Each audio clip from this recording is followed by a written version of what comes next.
Critter Protectors, Mr. Jim here, and welcome to Kids Animal Stories, a place where there's always a mystery and adventure around every single corner. If you love critters of all shapes and sizes, I need you on our Critter Protector team.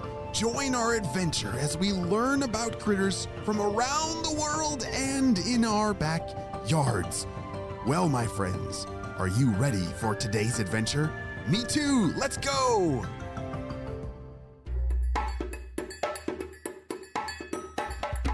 Today's story is a mystery adventure, which means it's gonna be up to you to solve the mystery of what kind of critter is Toky. You see, I'm gonna be dropping some clues throughout the story, and it's gonna be up to you to make sure that you listen to all those clues and figure out what kind of critter Toky is. Toky loves her island home. She lives in the forest not too far from a sweet potato farm. There are tall trees and mossy rocks and plants of all shapes and sizes. Some critters don't like how dry the weather is here, but Toky's family thinks it is perfect.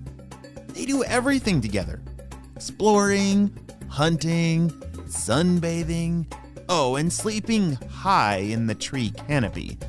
Toky is never bored because there's always siblings and cousins to play with. "Race you to the top of the big rock!" shouted Ringo. Toky, her brother Lenny, and all their cousins scampered as fast as they could towards the goal. They scampered on all four legs with their long, stripy tails sticking straight up in the air. It was quite funny to watch. Long, stripy tails sticking straight up. That sounds like an interesting clue. As usual, Toky arrived last.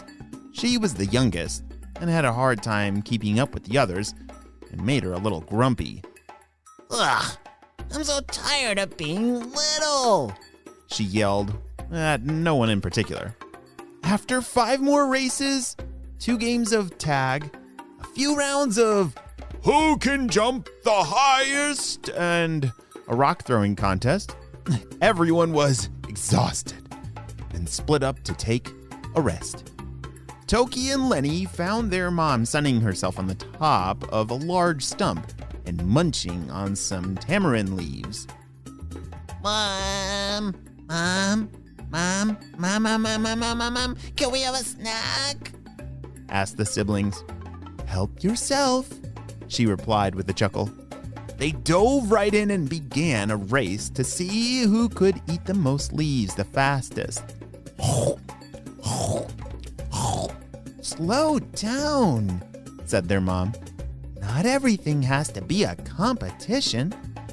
Reluctantly, Toky and Lenny took smaller bites and chewed slowly before swallowing. Once all the food was gone, the whole family joined up into a group.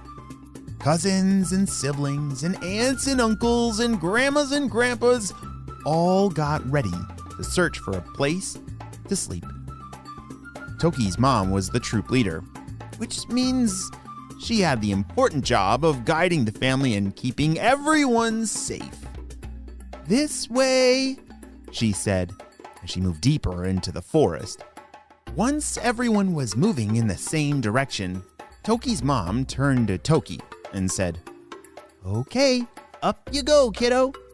"But Mom, I don't want to ride on your back. I'm tired of being treated like a baby. It's bad enough that I'm the slowest and the weakest. I don't want my cousins to see me being carried on top of all that.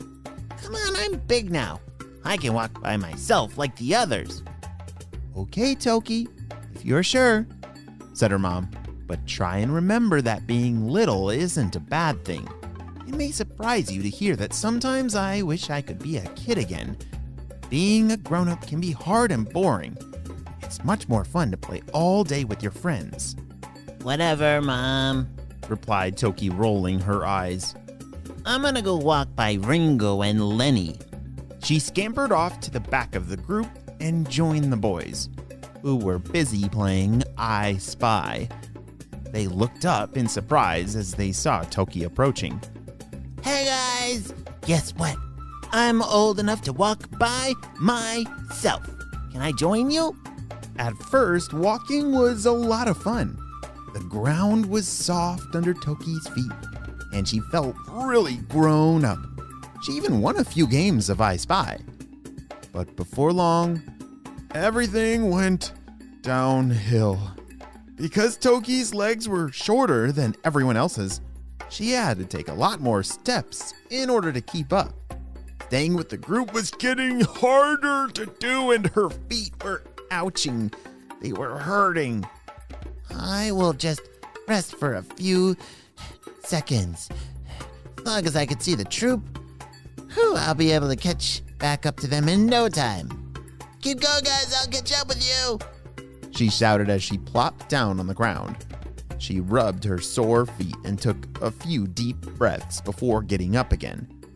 It felt really good to rub her feet, but before she even realized it, she looked up and saw how far her family had gone. Whoa, they're way down the trail. She could see her family, but no matter how much she tried... Wait for me! Wait for me, everyone! She yelled as loud as she could even, but she could not catch up, and the others were too far away to even hear her. She watched in horror as the group got further and further away and disappeared around a corner. What am I gonna do now? Toky started crying and holy smokes, this is a serious problem. I don't think it's good for her to get separated from her family. And have you figured out what kind of critter she is? Remember that long, stripy, fluffy tail that sticks straight up? I'm not sure what kind of critter she is. I'm not sure if she's gonna find her family, but I hope she does. We're gonna have to wait and see what happens on the next episode of Kids Animal Stories. Great job, you listened all the way to the end, and it's time for some Critter Protector shout-outs. I want to say hey to Luca from Wisconsin, Camden from Nebraska, Violet from Maine, Elon from Texas, and Levi from Australia. I'm so glad that you're all critter protectors. We could not protect all the critters in the world and our backyards without you, my friends. Well, you have a super day, and I will see you on our next adventure. Bye!